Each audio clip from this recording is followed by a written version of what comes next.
may-ari magtanim ng talong. Nawa ay umulan po mamayang gabi para maganda-ganda ang dilig ng aming punlang talong at mabuhay siya agad. Ayan, at kasama namin ang aming baby.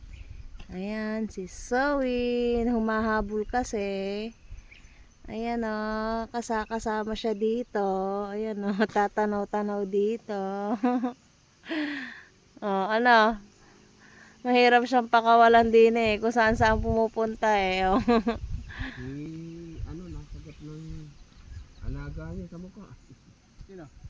Si William Marquez.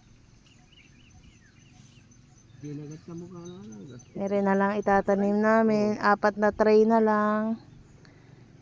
13 crutch kasi yung binili namin na yan. Ayan, itanim na namin dyan lahat. Ayan. Ito yung naulanan kagabi. Yung gawin na yan, naulanan na yan. Tapos itong hanay na to, kanina na ambunan lang. Pero mamaya uulan yan. Ayan. Si Machete, ayun. Macheteng walang gulok. Ayun siya.